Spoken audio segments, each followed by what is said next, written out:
wanted to talk about was,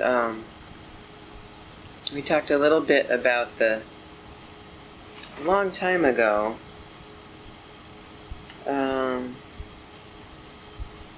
actually I don't know where I got this, but I wanted to talk about what you think the contemporary emotional and spiritual connection to art is. The contemporary one? Mm-hmm. Well, I think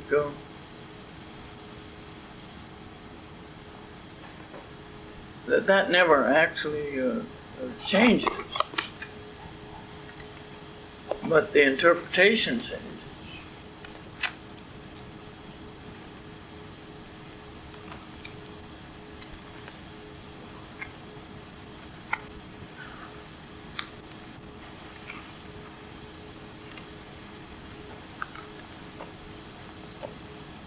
I suppose the most important thing is that nobody will live without art. That's all there is to it. They won't live without it. And if they're dissatisfied in one direction, they move in another. And the art that engages most people at the present time is and always will be popular art. There's the thing that people enjoy and require,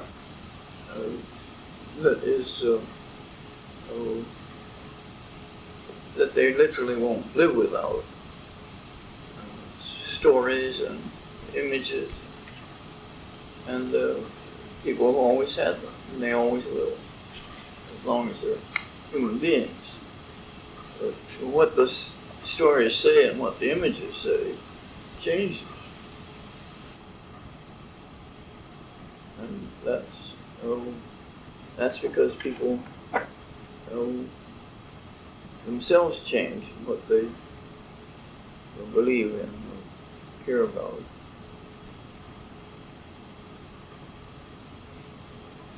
I just think the actual function of art is always the same. It's to supply the imagination, because most people don't have enough imagination to satisfy themselves. So they have to depend on people who have more imagination. And they do. I mean, that's all. Nobody tells them, they just do. Nobody tells them you don't have enough imagination. If they do, they don't. Nobody listens. But it's nonetheless true. People realize their own imaginative failure and try to find something that will satisfy them. And it may just, it has nothing to do with the quality, nothing whatever. It may be the simplest thing.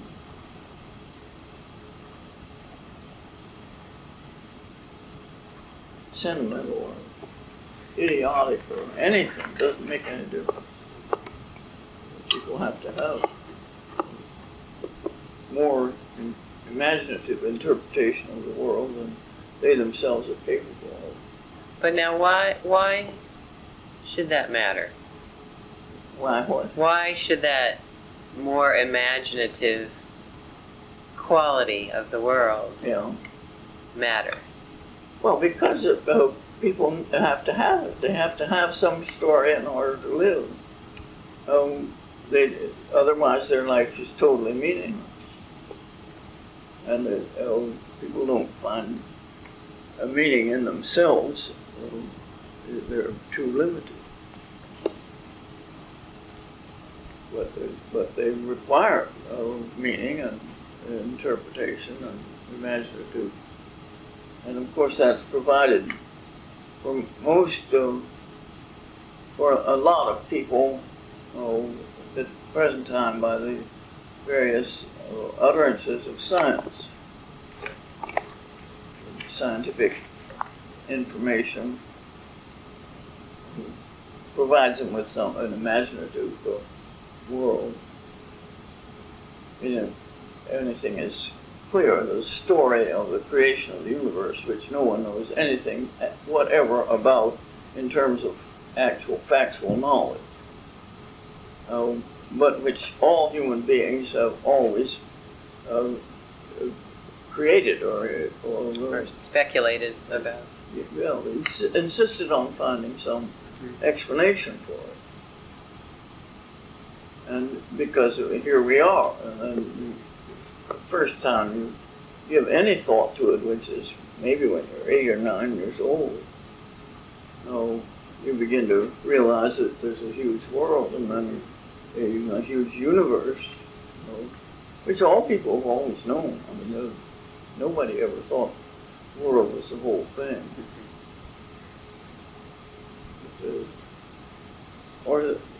Actually, at no time in historic times did people think the world was flat. They knew it was round. They thought the universe was round. The globe. So it's just what people have to do. I mean, they will not believe. They cannot believe that it's inexplicable. They make an explanation, and they'll stick with it as long as they can, which is really forever. I mean, nobody's got any substitute one that's any more interesting. So the imagination is hooked up to that need to explain things. Well, yes, it takes imagination to make any explanation. And the Big Bang Theory is a wonderful example of the imagination of modern people who have a great taste for catastrophe or something which is stupendous and particularly loud. And so it's very nice. People like to think of the universe exploding out of a hydrogen atom, and they don't. I mean, they don't ask why this happened. I mean, they do ask, but nobody has any answer to that. I mean, there's no answer whatever why a hydrogen atom or molecule or whatever it was should explode then and never again. Never before, never again, or at least not around in this area. So it's just as inexplicable as if you take any mythology about the creation of the universe. No more imaginative and no more unprovable than that. And now you see a lot of people, a lot of scientists, reconsidering the Big Bang and saying it doesn't account for things. And in fact, the man who was most influential, a man named Hoyle, who developed the theory most clearly, it says it's not true. He doesn't say what is, but he says that's not. This one can't be. Yeah, he says that it's not. It doesn't take into account the things that it would have to. So, and of course, only somebody else would spend his time thinking about the Big Bang, working on it, would know where Hoyle thinks it's wrong. But it's people have to have some explanation, and they're quite satisfied with any that's given, at least for a certain length of time. Then they don't think it's enough. Well, once again, we find scientists and artists in that same bowl. Yeah. They almost seem to be partners there in a way.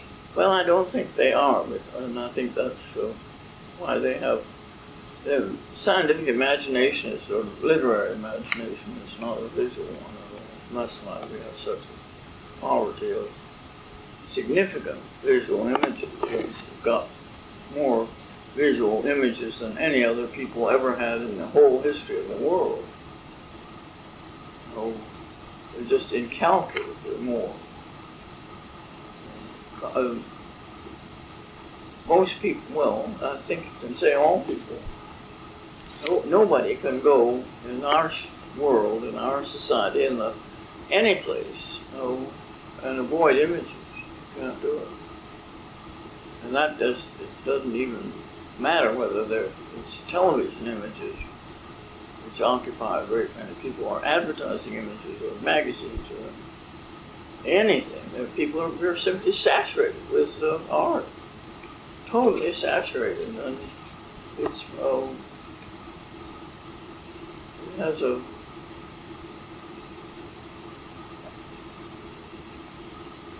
peculiar effect, but it does provide people with desires and explanations and things that make their lives have some meaning, and that's what the visual arts have always done. So, what's this peculiar effect? What? What's this peculiar Well, effect? I think it has an effect of bad money driving out good. I mean, I think there's such a glut of images that it's hard to find one that's really satisfactory, and particularly as we never expect to see them again. That's something which is exactly the opposite of images in the history of art. It's exactly the opposite. And it's just as true in what we call the fine arts as it is in the popular arts. People do not run the same ad 2 months in a row, or 2 weeks, or 2 days, or whatever it is that their ad appears. And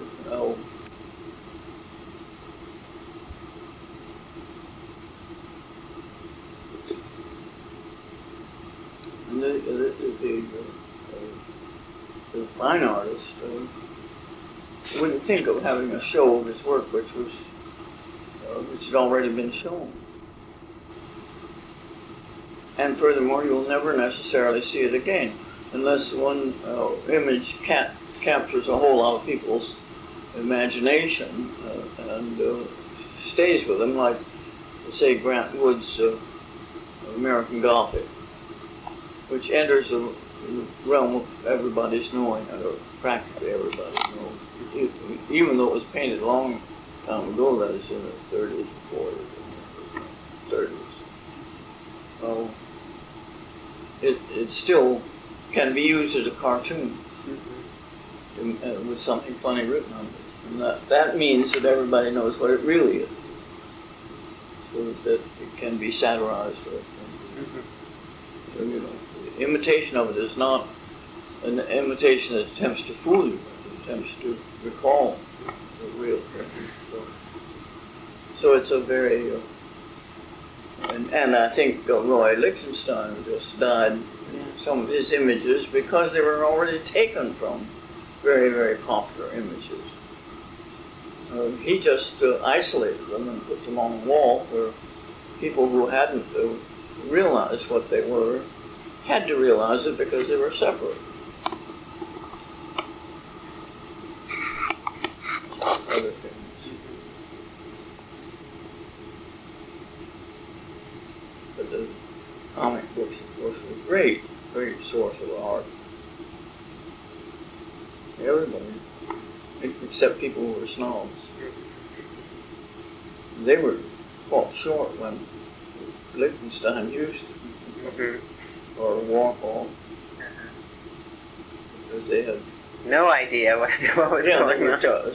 But I never knew an artist who wasn't interested and made judgments about them, and always was interested in cartoons, and some of them.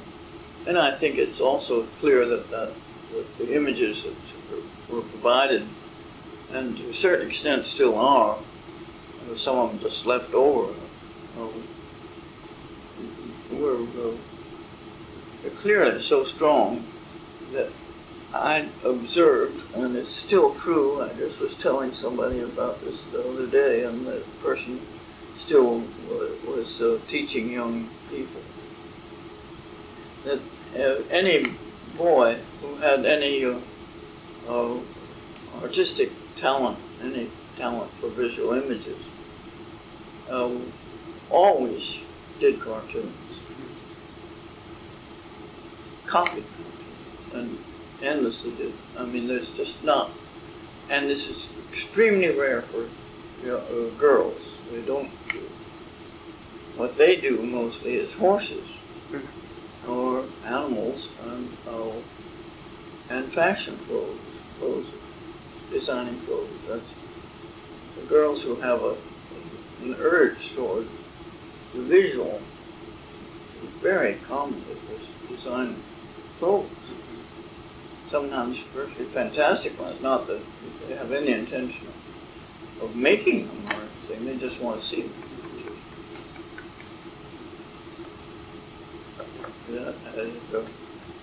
And apparently that's still true.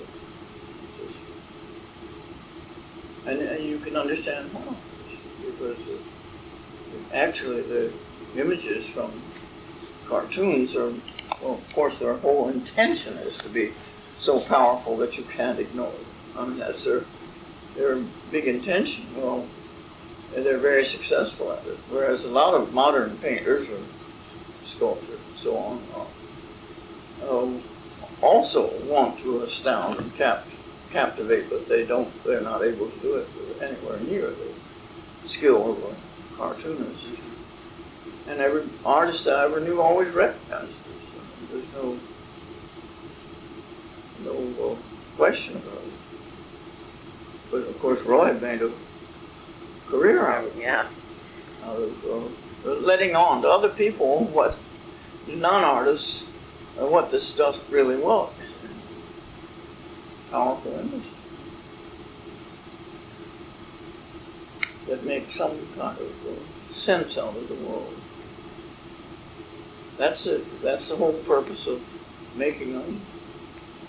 It's the whole satisfaction of having them, and always has been. Whether it's an image of a saint that you're particularly devoted to, or whether it's an image of Dick Tracy. There's an enormous difference in quality, and depth, richness, and so on. But not if you're only going to see it once. You're only going to see it once, and you don't have to ask these things of it. Whereas the images of the saint or the divinities was something you saw over and over, because they existed in a small area, that is relatively small area, and you lived in that area. And you saw them, like an image in the church, of course, you saw it constantly throughout your whole life. So it required that it have more richness, that it should have something which is inexhaustible. Do you think that it's a matter of degree then, that we have emotional or spiritual relationship to art? Oh yes, it was clear that very, very differently given to people. But for most people, what we call art didn't exist as art at all. And in fact, I spent my time trying to predict, hope that the word will totally disappear because it has no meaning. And it's a leftover idea from the 18th century. But the only thing you can say about somebody, the only word that is in any way useful is some people make things. All people make things. If they don't, they're miserable. And some people make things that are significant, beautiful, inexhaustible. Some people make things that entertain for 5 minutes. And some people can experience something which is profound, or something which is has great breadth of feeling, and some people can. But even the ones who can, in our particular use of images,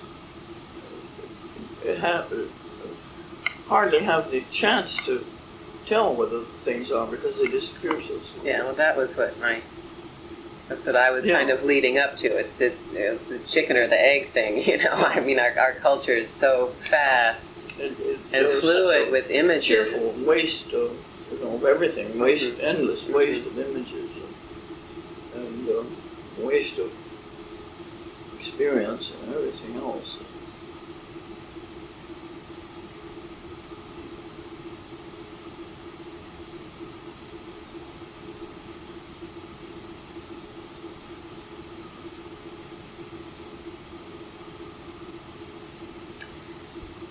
Well, if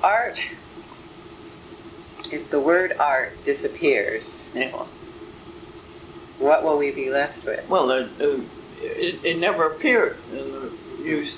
Throughout the whole history of Greece, that word was never used. There was no such word. It wasn't used. The only thing that was ever used was technique, which means making something. And there wasn't any such thing. And that was certainly the greatest period of the production of visual images that has ever existed. I think that the use of the word art destroys them. The use of the word art gives people a false idea. And then once that false idea comes into existence, well, then the thing itself comes into existence. If you think that art is really not has no significance beyond its visual appearance, then you will have art that has no significance beyond this. I would like to think of what somebody would say about, and I hear this all the time. My child is so creative, It is wonderful. It's quite talented, and all these things just mean nothing.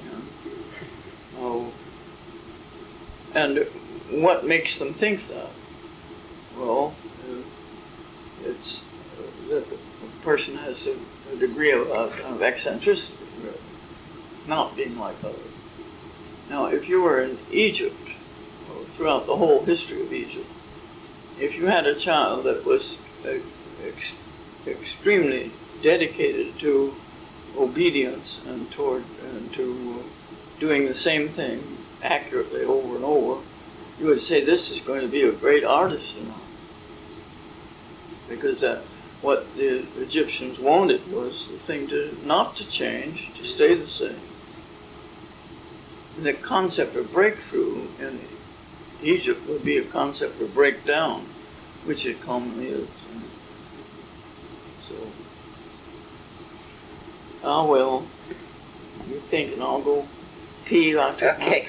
Pee medicine. Now the medicine.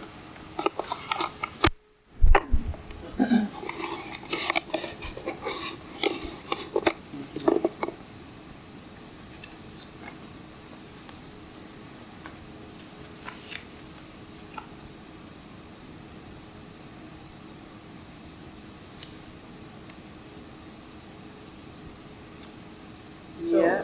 Where are we? Well, we're talking about.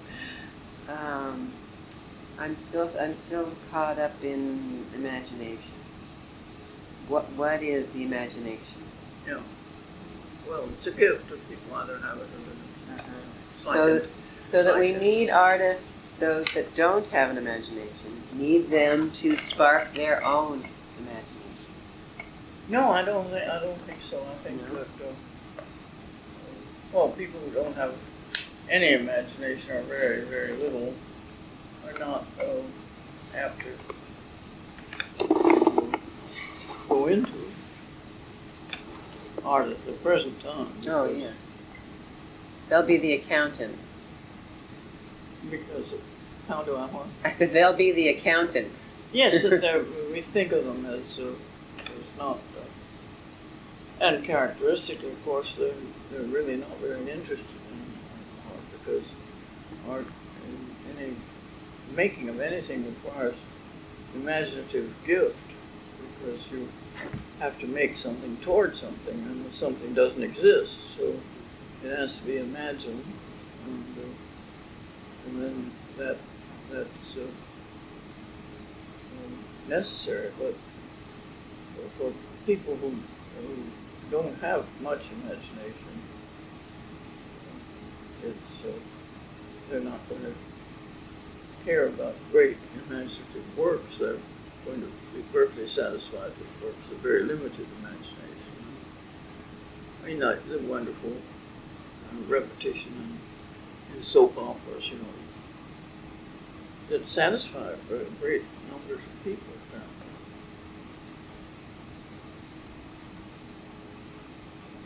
Make out of the art something which is like a kind of imagination of a community that most people don't really have because we move so much from a lot of others. That's one of them.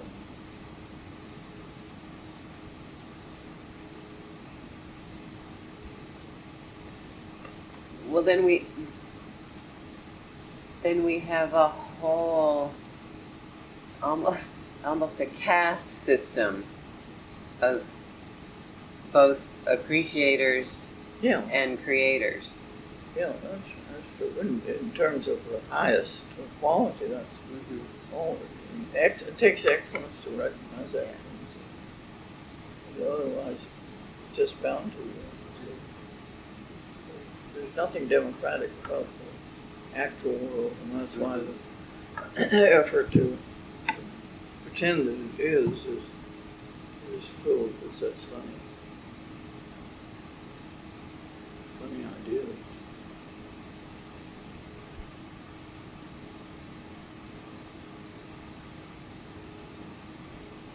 And it's very hard for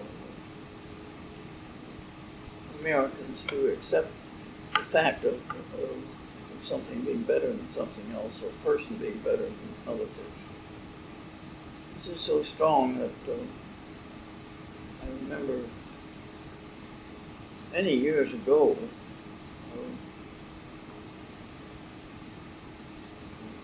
the man who was teaching art history asked the class in general whether they thought there was any difference between, say, Socrates and a serial killer. No, they didn't think so. One was no more valuable than the other. Didn't think it was any way you could suggest that one was better than the other. No. A serial killer was just as good, or the bomb. This is it's just a piece of sentimentality, refusal to recognize it. But there is a hierarchy of action and hierarchy of person. That's very good. And there's no use in trying to conceal that by saying, well, each person has its own excellences. That's not necessarily true. Not at all.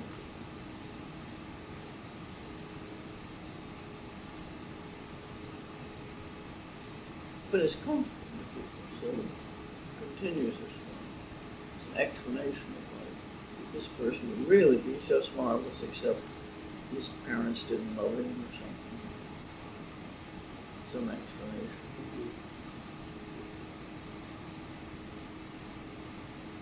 For people who are evidently not very desirable, not amounting to much, as we used to say.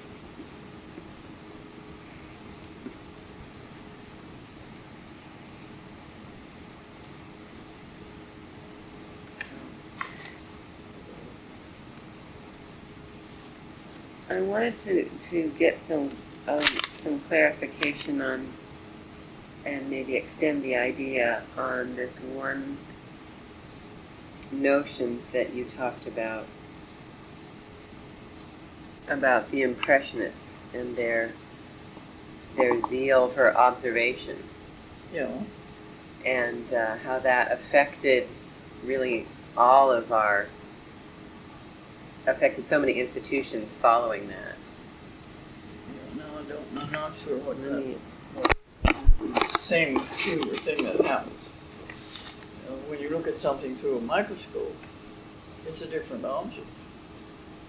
And when you take naturalism, take just the observation of the world as something which is revealed by light, which is what their conviction was, that reality was revealed by light. Light also dazzles and prevents you. So what they saw was light, and with that, really obliterated the world. Hi, Don. Hi, Mary. Hi. Are we going to do some? So yeah, that observation, the micro. You were giving an analogy of the microscope, looking under the microscope. If you look at something more and more deeply, it kind of disappears. It turns into something else. But I think what the Impressionists did, and it was why people turned against them. Cézanne said, "I want to paint things that appear that you can experience in the dark, continue to exist in the darkness. You can't see them." And that was what Cézanne wanted to paint, was what is the ultimate body of the thing, whatever that may be. And he felt that it was geometric, which is, of course, is the sense of the reality of mathematics, even of geometry, which is an aspect of is the real structure of the universe.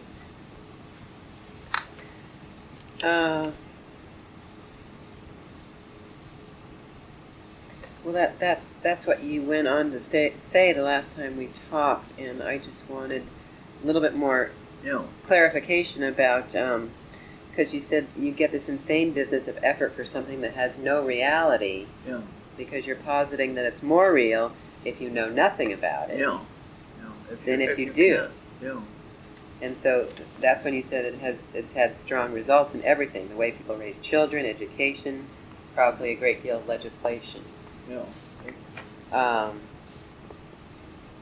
I know that's probably fairly obvious, but could you say more about how, say, maybe education, the impact how that notion has impacted education?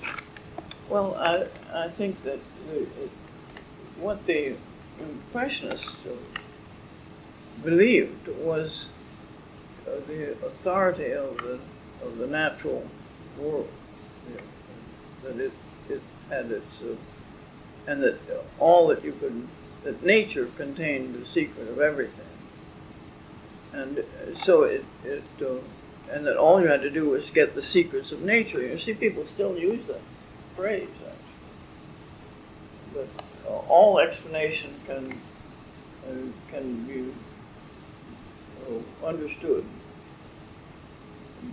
from the point of view of the observation of nature, and that is still very strong in people's, as though nature were a great secret book that you read in and then understand all these different things. And so the idea of a natural person becomes a great source of people's belief, and the child as the most natural is because it hasn't been educated and it hasn't been, it just appears into the world. Hasn't been indoctrinated. It hasn't been indoctrinated, it hasn't been altered, and it's just there. And so that this sense of the child as having its own great secret sources and powers, because it comes from nature's, the hand of nature, is something which people still feel, so that they feel an extraordinary faith in education. What the child becomes now, it will be due to its education. And the education itself is a great potential, great possibility, a great equalizer, really.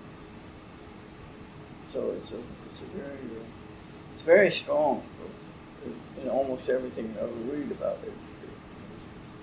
Very hopeful people who are involved in it are extremely hopeful that the natural child can be made something extraordinary because it's great potential, and that if you can understand that and if you can shape it, that this will be a utopia. And that comes a great deal from Rousseau, no doubt about it. And his own real interest in education as something which is separate. See, everybody's always educated young children, and that's what you do, you know.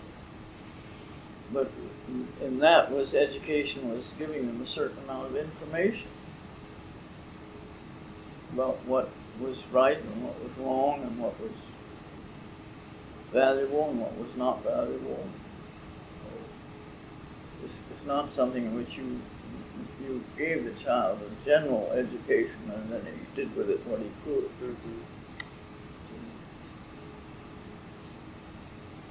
Quite a different idea. Any traditional society, of course, has always simply trained and educated the children in the traditions of that society. And that is now, to a great extent, collapsed. I think that's, of course, what's the matter with education at the present time at every level.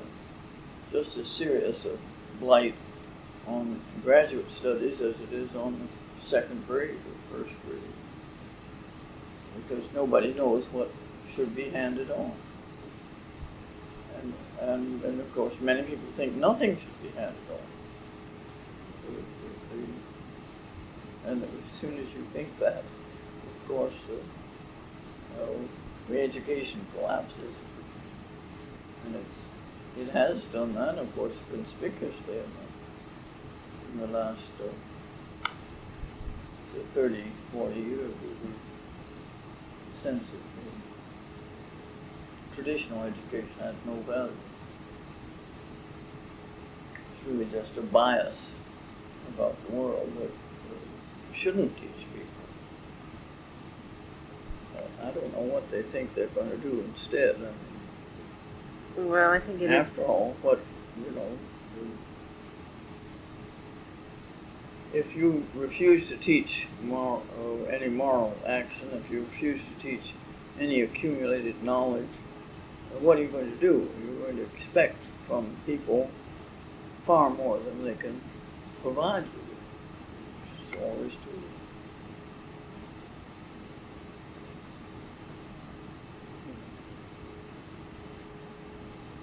Well, it would seem that some of that collapse of education has been due to the fact that there's also a fear of indoctrinating. Yes, it is. Well, it's a distrust of authority. I think we did talk about that. Yeah. Which is certainly the most conspicuous aspect of our particular period. I think the only there are very few authorities that any people are willing to recognize, and those are absolutely basic ones. You have to recognize, or we do have to recognize, even, and when we don't do it, the results can be fatal. In driving, morality of obeying a stop sign is one of the few that people recognize. We'll all agree on. That they agree on, including people who break it. They recognize that is an authority that they should, and they do the authority of having a driver's license. There's people being licensed to do this is an extraordinary recognition of a very narrow and powerful authority. But everybody knows that it has to be. I mean, including the people who refuse to submit to it. They know that this is their personal refusal that has nothing to do with the authority. The authority is still there.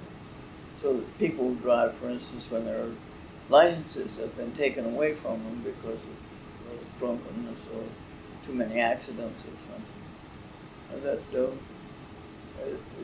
they do this knowing that they are flaunting that authority, and they do it as long as they can. That's all. But they know what they're doing. They know that this is an authority that has authority. I mean, it's an authority that has been given to the motor vehicle department, and that's one that people clearly recognize. They have some recognition of the authorities around health, but not. I mean, they know. This is what makes me angry about the cigarette companies. They shouldn't be blamed for it. Everybody knew they were. Everybody that ever smoked a cigarette knew that this was not good for you. I mean, and to blame them, it seems to me the most ridiculous, childish kind of thing that you could imagine. And I smoked for years. I knew all the time that it was bad for me, and it wasn't until it affected my voice and I didn't have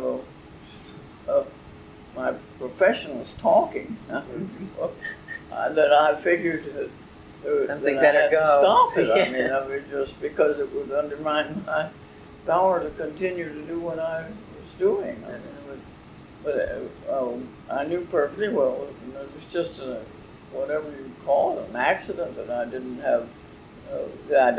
Didn't die of lung cancer. I was certainly smoked perfectly with that perfectly cheerful idea that it was and since the beginning of cigarettes, people have known it, and that they knew that kind of indulgence in it was. But they also knew that it was a pleasure and a very powerfully binding thing, exactly as it was used by the Indians. It was smoking together has a binding quality and has a very powerful linking quality. So it's after I stopped smoking, I always recognized it as something which had a definite effect of making people feel that they joined together in groups. The whole thing actually was just a continuation of the peace fight in the Indians. I suppose nobody noticed, or the Indians themselves didn't notice that they died of lung cancer. I don't know whether they did or not. Maybe they. No, I think it was. They don't know enough about it. No, because I think it was all. It was. What? I think it was part of ritual rather than. Well, but it was part of ritual for people right now, I mean, it's a part of ritual. There's nothing, no question whatever that the ritual of smoking after you had intercourse with somebody was a perfectly strong ritual of let's have a cigarette, and often shared. I mean, it was clearest thing. And then any kind of meeting of people where they met as a group, there was a ritual of smoking. Absolutely, it was a very strong and clear to me anyway that this was a male ritual to begin with, but beginning when women started to smoke. It was a declaration when you smoked. It was a declaration that you belonged to this group of smokers, which were mainly men. And it was nobody smoked who wasn't strongly rebellious in the 20s. We had at my college, while about the second year that I was there, and it was a small college in Virginia, they began to have a time when you could smoke. Before that, you were not allowed to smoke in any college. And so they set up people smoked in the toilet and did all somewhat the same thing they do right now. Yeah. but it was a declaration that you stood for this kind of ritual relationship with people. And it was absolutely clear. And then when they began to have smoking, after I remember, again, is after on Sundays after dinner, that most people went Have a smoke. to smoke, And it was clear that this drew off the brightest, the most imaginative, the most rebellious, the most interesting people were the people that were going there and smoking. And it was just, it was perfectly clear. And it was an act of recognition of a certain rebellion or quality of having to do with some separation from the ordinary. And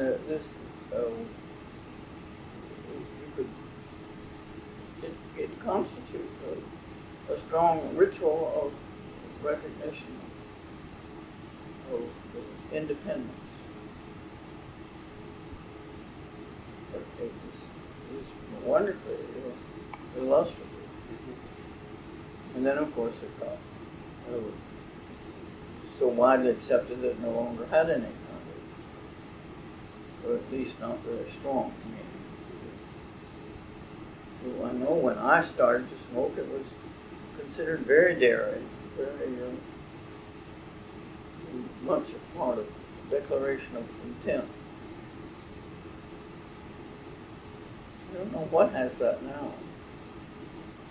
Well, I think smoking is going to get it again. Yes, it has to a certain extent, because for the same reason. Well, and I mean, as you said, it's just absolutely ridiculous that tobacco companies get the responsibility, get the blame for people dying.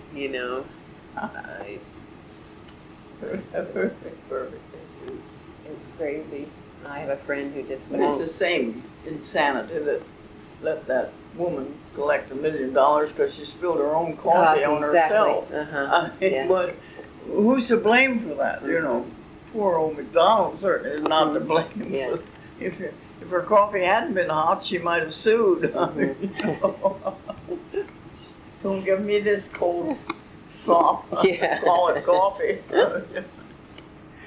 Oh dear. Well, that goes back to our great sense of the joys of being a victim. Mm-hmm. Yeah. Not responsible for anything that we do, right? Yep. Oh, I think that's probably about time for your